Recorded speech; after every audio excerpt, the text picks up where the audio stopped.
What do you get with a fast horse and a pair of 45s? Find out in this story from Horse 45s. Can you still find real gunslingers on horses in Tombstone, Arizona? You bet. Meet Cowboy Doug, owner of the Tombstone Livery Stables. He's a cowboy poet, hosts action-packed mounted shooting events, and even shares where he kicks up his heels on the weekends. Saddle up. This is where the Old West comes alive.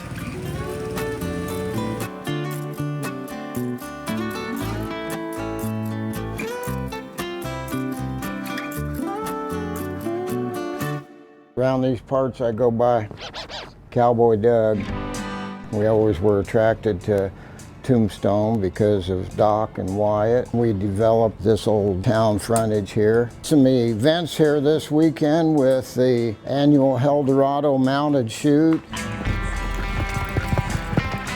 Tombstone is down yonder over the top of that Arizona willow tree, and the Dragoon Mountains over here, that's where the Apache is held up. And there's a place up there called Council Rock. It's pretty powerful spiritually. There was a gentleman that came out of the North Country. He rode down here with some Navajo gentlemen. He was a prospector. His name was Ed Shefflin. He stepped off his horse, and being a prospector, he was always looking at the lay of the land and the geology, and he caught something, kind of caught his eye in the sun, and he looked down and said, "My gosh, that looks like it might carry a little silver in it."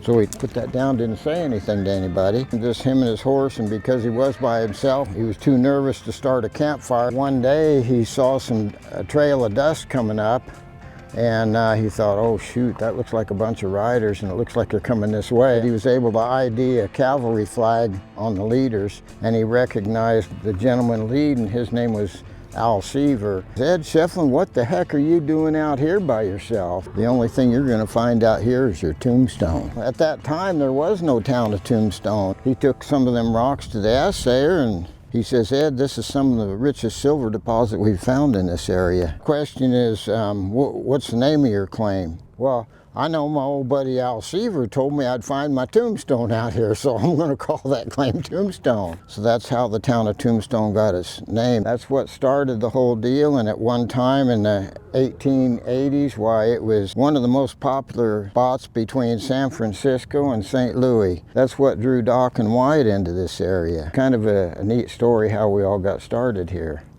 Yeah.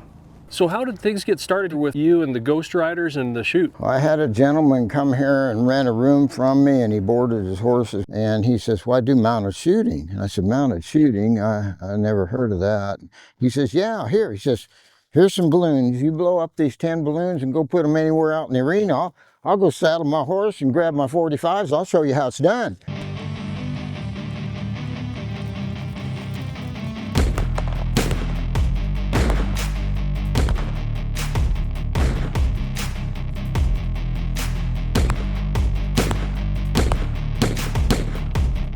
So he did. My wife and I, we looked at it and looked at each other and said, "My gosh, that looks like a lot of fun, all right." We started doing it and passed the word around that we was having practices here, and then I started the club, the Tombstone Ghost Riders. We started putting on some shoots.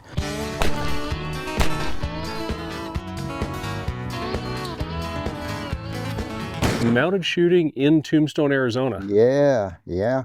I've seen some other people move here and want to do some more modern day type activities and stuff, but Tombstone was known for horses and shooting. You know, that was their heritage. So it's a lot of fun around here. Yeah. What level did you get up to in mounted shooting? I got up to 4s. People that have never seen it, they say, "Describe it." And I say, "Well, you seen barrel racing at the rodeo? Kind of like barrel racing with 2 45s. And they laughed. And I said, "Yeah, you're pretty busy out there." Your focus goes from the horse and the course to the target and the gun, and it switches back and forth quite a bit during the 15 or 20 seconds that you're on the course. I got interested in cowboy poetry, and I performed a little bit on stage at some... You got a memorized poem you can share? Well, I'll tell you what I was doing in Montana. I rounded up some cattle, and I've been a midwife to a cow. I pulled a calf into the world and showed him his first chow. I had to give up milking cows. I spent too much time alone. You know, it's awful hard to get a date when bag bomb's your cologne. I made a living with livestock, but I ain't here to brag or tattle, because I fear the animal rights people may arrest me for punching cattle. So I went to training horses, but sometimes it seems I'm cursed, because the colt that I'm a-trying to break is a-trying to break me first. I've pulled a string of horses, packing camp supplies and hay, and driven quite a few teams hitched to a wagon or sleigh. I enjoy wrangling dudes on trail rides, because watching them ride is lots of fun. I've taken out 1,000 riders and brought back, well, pert near to everyone. Entertaining around the campfire, I believe, is my favorite spot. I'll recite hours of cowboy poetry, whether you want to hear it or not. And I think I performed at a Brandon once. I must have smelled like burnt hair and manure, but you see, due to the inebriated state it was in, I just don't remember for sure. Now folks, ponder on these words of wisdom while you're riding around on this earth. Each day find something to laugh at, or you ain't a-getting your money's worth. Smile. 1, 2, 3, there we go. We got her. Yeah. You guys look like a couple of cowboys. I like it.